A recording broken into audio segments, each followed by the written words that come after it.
TT is ascertained on the basis of past experience that in each process 2%.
Did you complete that question we were doing yesterday?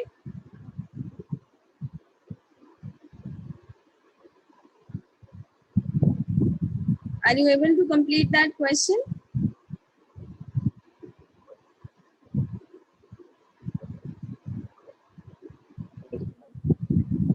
सबका हो गया है जो last question हम कर रहे थे?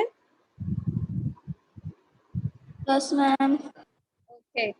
So now we come to another question. You just read this illustration number 11.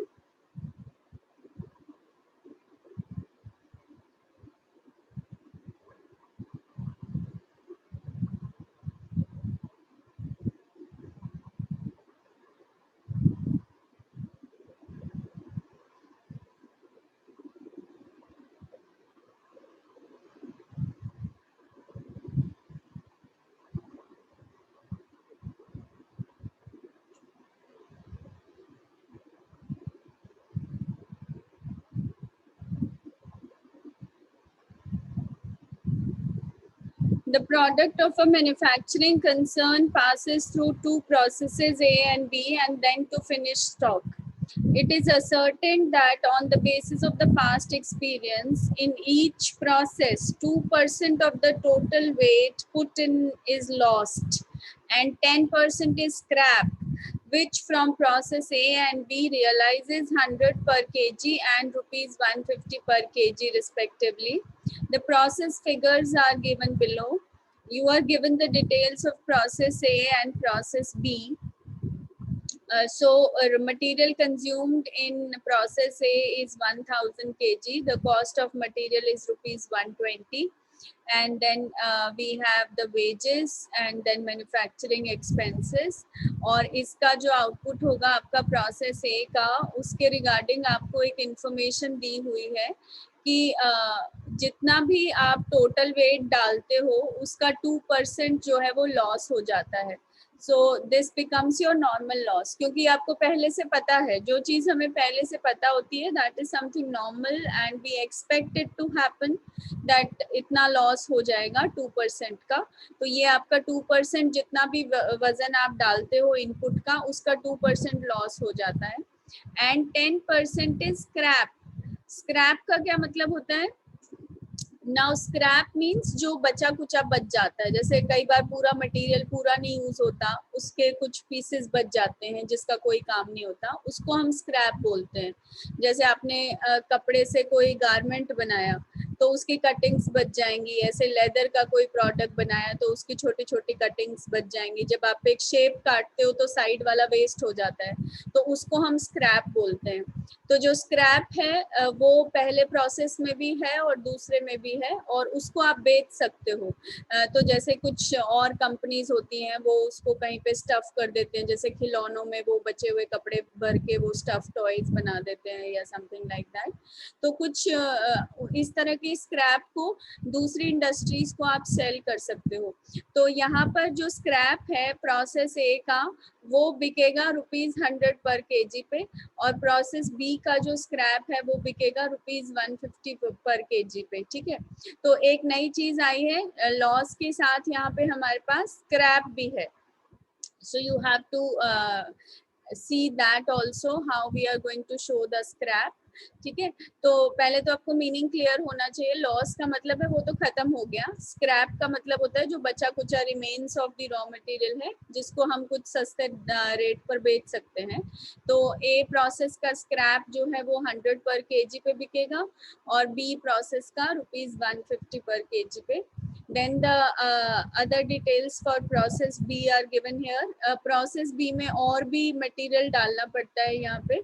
पहले तो प्रोसेस ए में डला ही था, वो तो एज इट इज जाएगा ही आगे। प्रोसेस बी में भी उसमें कुछ मटेरियल डलता है, और उसकी जो कॉस्ट है वो 200 पर केजी है।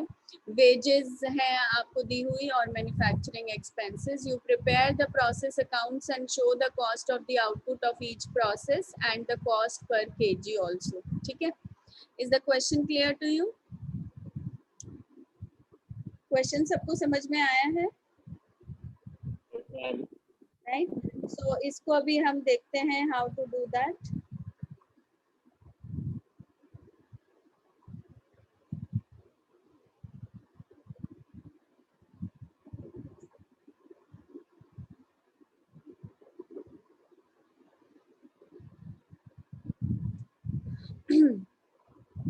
So first we will make the process A account। process A account आप बनाएंगे। यूनिट्स का अभी आपको केजी में दिया हुआ है, तो वी कैन हैव केजीज या फिर यूनिट्स लिख के ब्रैकेट में आप केजी लिख सकते हो, ताकि पता रहे कि हम जो किलोग्राम्स में बात कर रहे हैं। जो पहला प्रोसेस है, we have the inputs to materials ₹120 per KG, and how many KGs are there? 1000।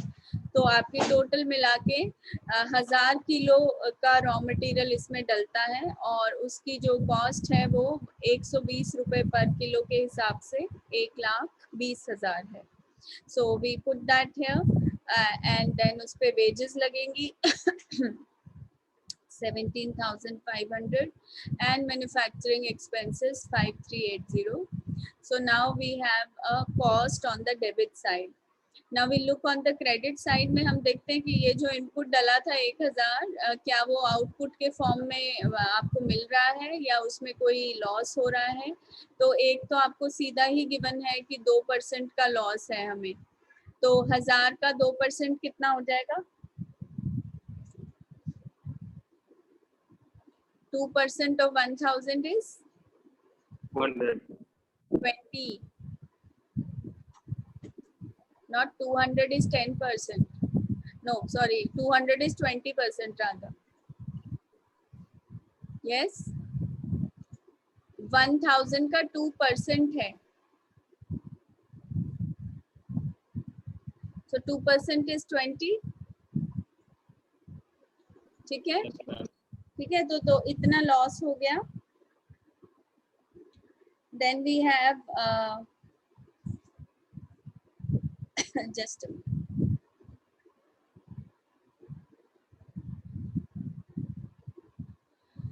हाँ जी, सो इसके बाद इसको हम नॉर्मल लॉस मान रहे हैं। You can write a note that this 20 kgs is taken as a normal loss, and then after that we see कि अगर 20 kg नॉर्मल लॉस हो गया तो क्या हमारे पास 980 यूनिट का आउटपुट आ रहा है?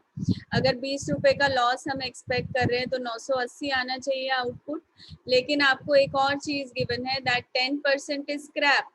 जो मटेरियल बाकी बच जाता है उसमें से भी 10% यूज नहीं होता, वो बचा कुचा मटेरियल रह जाता है आपके पास, तो उसका 10% जो है आपका 10% ऑफ 1000, 10% ऑफ टोटल इनपुट है, टोटल इनपुट का 10% स्क्रैप है, 10% ऑफ 1000 इज 100। सो उसकी जो हमें कीमत मिल पाएगी उसको बेचकर हम कुछ पैसा रिकवर कर पाएंगे, वो 100 रुपये पर केजी है। तो कोई भी चीज जो आपकी कॉस्ट को कम करती है वो हम क्रेडिट साइड पे दे लेते हैं। डेबिट साइड पे हमने वो सारी वैल्यूज ली हैं जो हमारी कॉस्ट को इंक्रीज कर रही हैं, और क्रेडिट साइड पे आप शो करते हैं जो आपकी कॉस्ट को कम करता है। सो जो कम कर रहा है कॉस्ट को, वो 10,000 रुपीज से कम हो जाएगी आपकी कॉस्ट, क्योंकि इस टोटल मटेरियल 1000 किलो में से 100 रुपए का मटेरियल आपका रह गया है बचा कुचा, उसको हमने बेच दिया और उसको बेचकर हमें 10,000 रुपए मिले। तो हमारी लागत लग रही थी 1,42,880, लेकिन 10,000 हम उसमें से रिकवर कर पाए हैं बेचकर। तो अब हमारे पास जो रह जाएगा वो 1,32,880 की कॉस्ट रह जाएगी। तो ये कॉस्ट कितनी यूनिट्स में डिवाइड होगी? जिन यूनिट्स को हम आगे ट्रांसफर कर सकते हैं। आगे कितनी यूनिट्स को ट्रांसफर कर सकते हैं? जितनी डाली थी 1000 केजी, उसमें से 20 तो वैसे ही लॉस हो गया, बच गया 980। 980 में से भी 100 स्क्रैप है, 100 किलो स्क्रैप है, तो बच गया 880। तो आगे कितना ट्रांसफर कर सकते हो आप? 880 यूनिट्स, यानी कि केजी। Is it clear? सबको समझ आया है ये? Yes ma'am. उसके बाद आप देखेंगे कि अगले प्रोसेस में जब ये जाएगा तो वो पर केजी कॉस्ट भी बतानी है आपको। पर केजी के लिए आप टोटल को वेट से डिवाइड कर दोगे। टोटल है 1,32,880। If you divide by 880, so you will get rupees 151 पर केजी। 151 रुपए पर केजी पे कॉस्ट लगी है जब पहले प्रोसेस में काम पूरा होता है। जब वो नेक्स्ट प्रोसेस में आएगा तो ये यूनिट्स एज इट इज आ जाएंगी आपकी 880 केजीज। 880 किलो मटेरियल पहले ही लग चुका था, उस पे आउटपुट आपका आ गया है और वो अब सेकेंड प्रोसेस का इनपुट आपके बन रहा है। सेकेंड प्रोसेस है प्रोसेस बी। तो जो प्रोसेस ए में से आउटपुट आया है वो बी का इनपुट बनेगा पहला 880 किलो, और उसकी ये कॉस्ट है। और फिर उसमें और भी मटेरियल लग रहा है, कुछ और मटेरियल भी लगता है प्रोसेस बी में, ये मैंने आपको शुरू में ही बताया था। या तो ये हो सकता है कि वही मटेरियल आगे मूव करता रहे, वो तो मूव करेगा ही करेगा। जैसे यहाँ पे 880 किलो पहले प्रोसेस से आया, दूसरे में चला गया।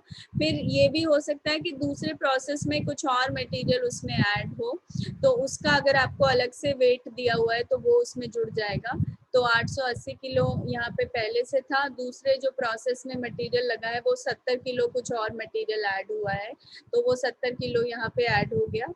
और उसकी जो कॉस्ट है वो 200 रुपये पर केजी है, तो उसके हिसाब से आपकी 14,000 बन गई। ठीक है, ये तो टोटल मिला के मटेरियल हो गया जो दूसरे प्रोसेस में यूज होता है। उसमें से कुछ जो पहले से आया है पहले प्रोसेस से, और दूसरा यहाँ पे नया मटेरियल भी डाला जाता है। सो देन टोटल मिला के आपके पास 880 प्लस 70, 950 किलो का मटेरियल इसमें यूज हो रहा है। और फिर वेजेस लग रही हैं, उसके ऊपर मैन्युफैक्चरिंग एक्सपेंसेस लग रहे हैं। सो अब हमारे पास ये कॉस्ट आ गई डेबिट साइड पे टोटल 1,62,222। इस पे हमें 950 किलो हमने डाला था, लेकिन हर एक प्रोसेस में ये दिया हुआ है कि जितना भी आप इनपुट डालोगे उसका 2% लॉस हो जाएगा। तो अगर हम इसका 2% लें तो कितना आएगा? That will B 2% of 950 KG, तो वो 19 केजी हो जाएगा। 19 किलो का लॉस होगा यहाँ पे। सो 19 केजी का जो लॉस है आपका, that will be taken as normal loss. और नॉर्मल लॉस के लिए हम बस यूनिट्स को कम कर देते हैं और कॉस्ट कुछ नहीं होती उसकी कॉस्ट को बची हुई यूनिट्स को बियर करना पड़ता है। ये हम देख चुके हैं पिछले कई क्वेश्चंस में। So in this case also we don't show anything in the amount, we just show the units in the loss in weight, या इसको आप नॉर्मल लॉस बोल सकते हो या नॉर्मल वेस्टेज बोल सकते हो। So that is the loss, right? Then उसके बाद ये भी दिया हुआ है कि दूसरे प्रोसेस में भी स्क्रैप बचता है, जो बचा कुचा मटेरियल है उसको हम बेच सकते हैं. So that's scrap is what that is 10% again in the process B also. तो जितना इनपुट डला था 950, उसका 10% 95 kgs is the scrap in the second process. So after that we have the cost of the scrap, जो बेचकर हमें मिल पाएगा पैसा, वो 150 रुपए पर केजी के अकॉर्डिंग है. सो इसके हिसाब से हमारा 14,250 14,250 रुपए हमें इस बचे कुचे मटेरियल को बेचकर मिल जाएंगे. तो जो आपकी टोटल कॉस्ट लगी थी 1,62,222, उसमें से हम इतने से कॉस्ट को कम कर पाए हैं, क्योंकि ये जो हमने बेचा है स्क्रैप, उसको बेचकर हमें इतना पैसा मिला है. So we get remain यहाँ पर of the cost 1,47,972. ये कॉस्ट हमारी बच गई है, जो अब आपकी यूनिट्स जितनी हैं उनमें डिवाइड होगी. कितनी यूनिट्स रह गई हैं? 950 में से 19 तो लॉस हो गया वेट में, 95 स्क्रैप में चला गया, तो बच गई यूनिट्स 836. तो 836 यूनिट्स की ये कॉस्ट मानी जाएगी. और यूनिट यहाँ पे केजी है, यानी कि ये 836 किलोग्राम्स की कॉस्ट है 1,47,972. सो 1 किलोग्राम की कॉस्ट कितनी होगी? This total cost divided by the KGs. तो उसको आप जब कैलकुलेट करेंगे, सो यू विल गेट ₹177 पर KG. So this is the final cost. ये आपका finished stock है, final output है. Is it clear? Yes, ma'am. ठीक है, तो ये आपका एक क्वेश्चन था जिसमें आपके पास लॉस और स्क्रैप दोनों है. तो लॉस और स्क्रैप दोनों से ही यूनिट्स आपकी कम होती हैं. स्क्रैप और लॉस में डिफरेंस ये है कि आपका जो स्क्रैप है वो बिक जाता है कुछ पैसे में, तो आपकी कुछ लागत में कमी हो जाती है. लेकिन नॉर्मल लॉस जो है उसकी कोई वैल्यू नहीं होती, उसको सिर्फ यूनिट्स कम होती हैं, तो उसकी कॉस्ट को बचे हुए यूनिट्स को बेयर करना पड़ता है. सो that is the difference. Otherwise जो उनका इफेक्ट है आपके आउटपुट के ऊपर वो सेम है, कि वो आउटपुट को कम कर देते हैं, स्क्रैप भी और लॉस भी. ठीक है, तो नेक्स्ट आपका है एक और क्वेश्चन है यहाँ पे जो दिया हुआ. At the end of process A carried on in a factory during the week ending 31st March 2019, the number of units produced was 850, excluding 50 units damaged at the end of the process. ठीक है, तो आपने 850 units बनाई हैं excluding, और इस 850 में वो यूनिट्स इंक्लूडेड नहीं है जो डैमेज हो गई हैं. और जो डैमेज हुई है वो कितनी यूनिट्स हैं? 50 units damaged at the end of the process. ठीक है, तो इसका मतलब आपकी टोटल 900 बननी चाहिए थी. 900 में से 850 ही सही बन पाई हैं, बाकी 50 डैमेज हो गई हैं. ये मीनिंग क्लियर है आपको? Yes, ma'am. ठीक है, तो आपको ध्यान से एक बार स्टेटमेंट को अगर आप पढ़ेंगे तो एक्सक्लूडिंग लिखा हुआ है, excluding the 50 units damaged at the end of the process. मतलब अगर उन डैमेज वाली यूनिट्स को हटा दिया जाए तो ये प्रोडक्शन बचती है 850, right. The damaged units realized ₹15 per unit as scrap. जो damaged units हैं, अब देखो damaged units और scrap में क्या डिफरेंस है. डैमेज्ड यूनिट्स का क्या मतलब है, या डिफेक्टिव आइटम्स का क्या मतलब होता है कि वो काम उन पे हो गया, प्रोडक्शन हो गई, उसके बाद जो है वो खराब निकले, उसमें कोई कमी रह गई बनाने में. जैसे आप कोई कपड़ा बना रहे हो तो प्रिंट खराब हो गया, टेढ़ा मेढ़ा हो गया, कोई गलत कट गया कपड़ा, वो गलत सिल गया, तो वो बन तो जाता है प्रोडक्ट, लेकिन उसमें कोई डैमेज होता है, कोई कमी होती है, उसको आप डिफेक्टिव्स भी बोलते हैं कई बार, या स्पॉइल्ड गुड्स भी बोलते हैं कि उसको ठीक ही नहीं किया जा सकता. ये हमने शुरू में जब मटेरियल के बारे में बात की थी तो we discussed all these things, कि या तो वो जो रॉ मटेरियल की स्टेज पे ही बच जाएगा, वहीं पे रह जाएगा, तो वो नॉर्मल मटेरियल का स्क्रैप होता है. और कुछ बनने के बाद जो खराब निकल आते हैं गुड्स, वो भी होते हैं. तो उनको हम या तो ठीक कर पाते हैं तो उसे हम डिफेक्टिव बोलते हैं कि उसमें कोई कमी रह गई है, उसको ठीक कर लेंगे, या बिल्कुल स्पॉइलेज बोलते हैं कि बिल्कुल ही खराब हो गया, उसको ठीक नहीं किया जा सकता। तो वो तब होता है जब प्रोडक्ट हमारा बन तो जाता है लेकिन खराब बनता है, गलत बनता है, उसमें कोई कमी रह जाती है, राइट। तो जो नुकसान है आपका या तो रॉ मटेरियल की स्टेज पर ही हो जाएगा, जो स्क्रैप है आपका, जैसे बचा कुचा मटेरियल आपने कहा कि अब हम कटिंग करेंगे लेदर की, बैग की शेप में उसको काटेंगे या जूते की शेप में काटेंगे, तो जो साइड से तो निकलेगा ही लेदर, वो उसका आप कुछ नहीं कर सकते, तो वो स्क्रैप रॉ मटेरियल का स्क्रैप है। और या फिर आपका जब बन जाएगा, बन के रेडी है जूता, मान लो आपका साइज गलत बन गया या आपने गलत चिपका दिया उसको, कुछ और उसमें कमी रह गई, तो वो उस स्टेज पे भी कमी उसमें निकल सकती है।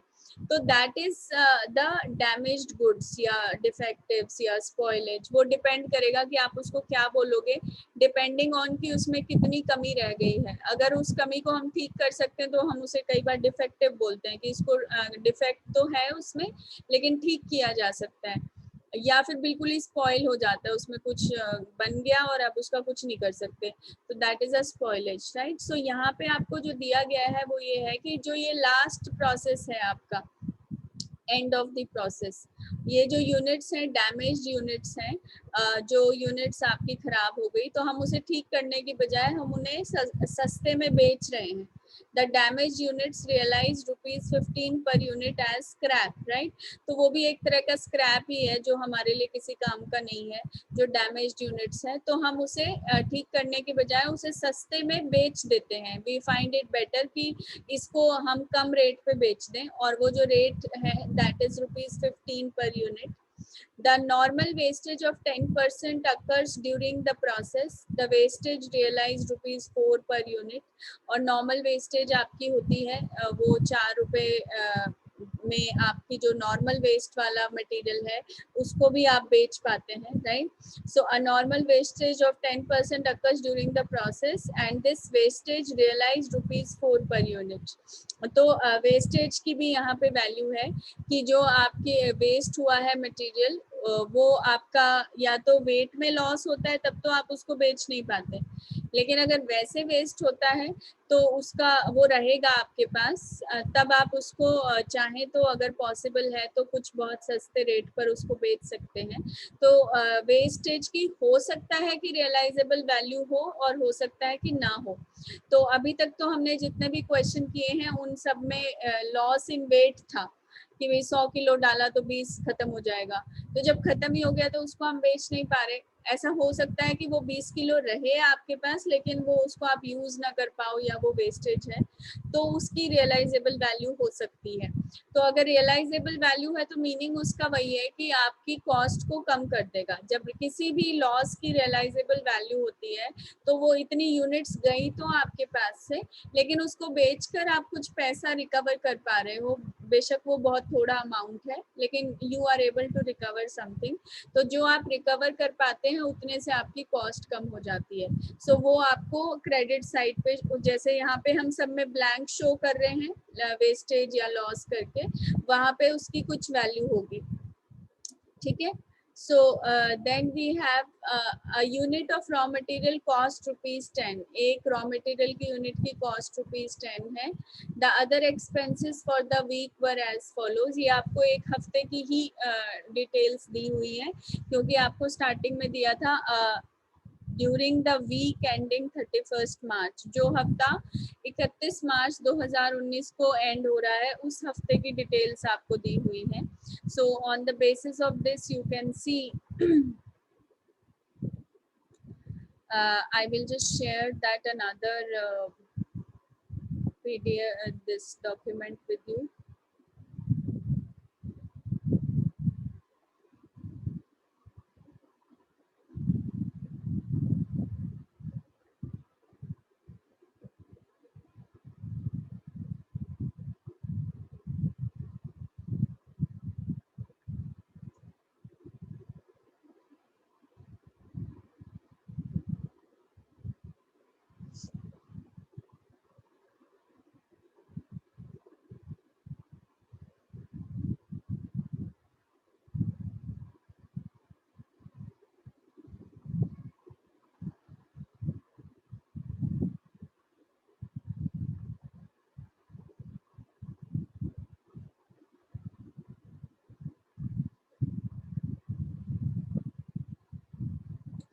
ये दिख रहा है आपको?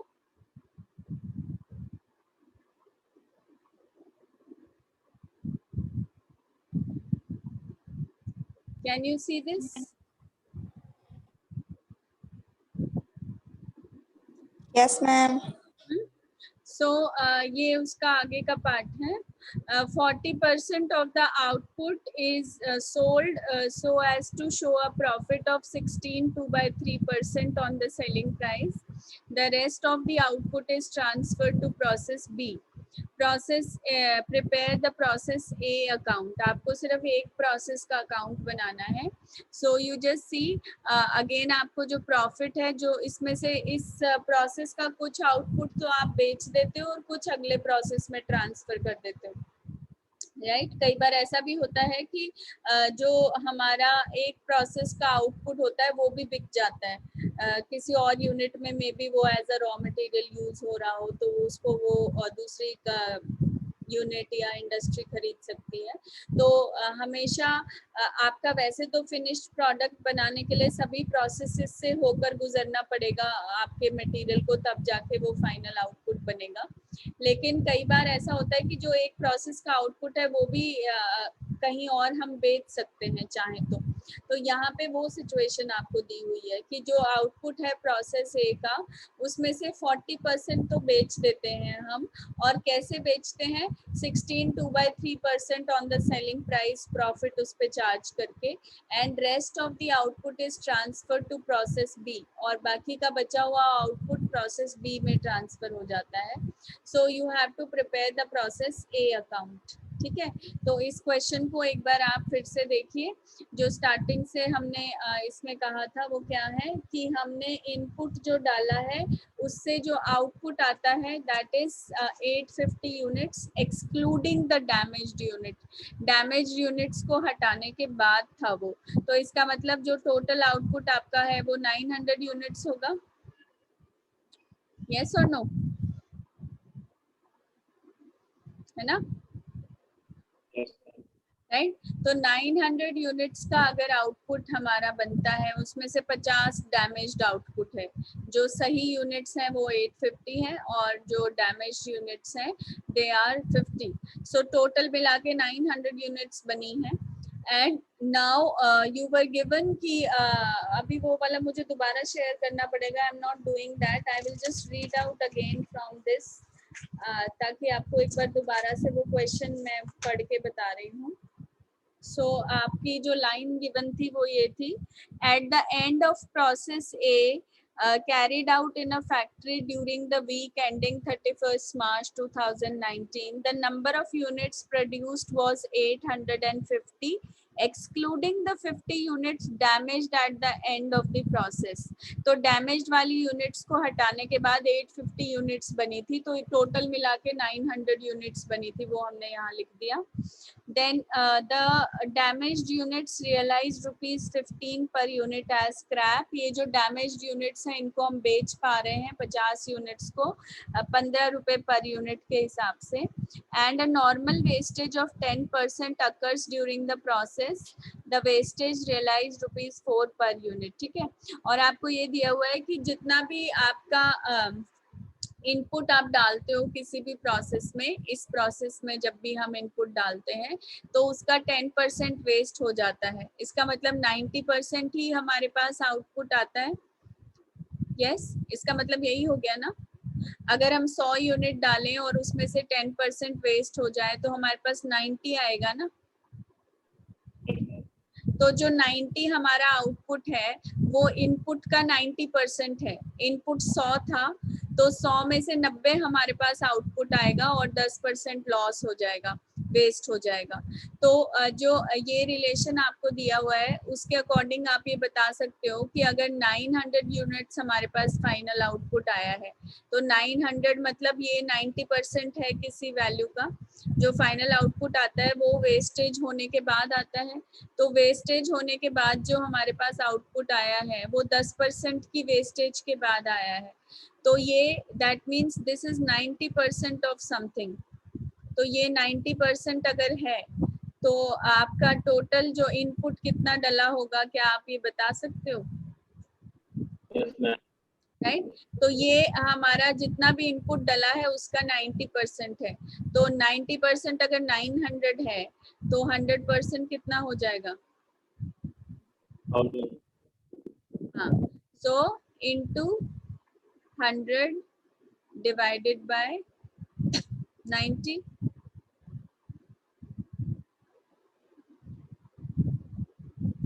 ये आपका इनपुट हो जाएगा। तो इनपुट जब इसको आप कैंसिल आउट करेंगे, so you will have 9000 divided by 9 which is 1000। तो आपका 1000 इनपुट डला होगा, तभी हमारा 10% लॉस होके 10% उसका 100 बनेगा। तो लॉस होने के बाद आपका जो आउटपुट आएगा that will B this 900। Yes, is it okay? ठीक है। तो प्रोसेस अकाउंट बनाने के लिए पहले हमें इनपुट चाहिए होता है, तो वो इनपुट आपको सीधा नहीं देकर आपको आउटपुट दे रखा था और कितनी वेस्टेज होती है ये बता रखा है। तो 1000 यूनिट्स हम डालते हैं, ये हमें पता चला यहाँ से। तो 1000 यूनिट्स में से एक यूनिट का रेट है ₹10 पर यूनिट, तो उसके हिसाब से 10,000 रुपए का आपका मटेरियल लगा। फिर उस पे वेजेस हैं, पावर है, then you have general overheads, right. तो ये सारे तो ऑलरेडी आपको क्वेश्चन में दिए हुए थे, 6000, 2000 एंड 1000, राइट। फिर इसमें से 10% की वेस्टेज है, 10% ऑफ 1000 इज 100, और उस वेस्टेज को बेचकर भी हमें कुछ पैसा मिलता है। अभी तक हम इसको खाली छोड़ते थे कि ये तो वेस्ट हो गया, कुछ नहीं मिलेगा इसका, लेकिन यहाँ पे उसका भी आपको 4 रुपए पर यूनिट मिल रहा है। तो इससे हमारी थोड़ी सी कॉस्ट कम हो जाएगी, इसलिए हम इसकी वैल्यू लिखेंगे 400। जो सेल ऑफ स्क्रैप है, जो डैमेज यूनिट्स हैं, 1000 में से 50 यूनिट्स डैमेज हो गई, उसके लिए भी आप 15 पर यूनिट ले सकते हो, तो वो आपने 750 लिख दिया यहाँ पे। और अब जो सेल करेंगे वो हम करेंगे कितने? 40% ऑफ द आउटपुट, राइट। तो 40% ऑफ द आउटपुट कितना हो जाएगा आपका? अब आउटपुट कितना रह गया हमारे पास? 100 तो डैमेज हो गया और 50 आपका 100 वेस्ट हो गया, 50 डैमेज हो गया, तो कितना रह गया? 850।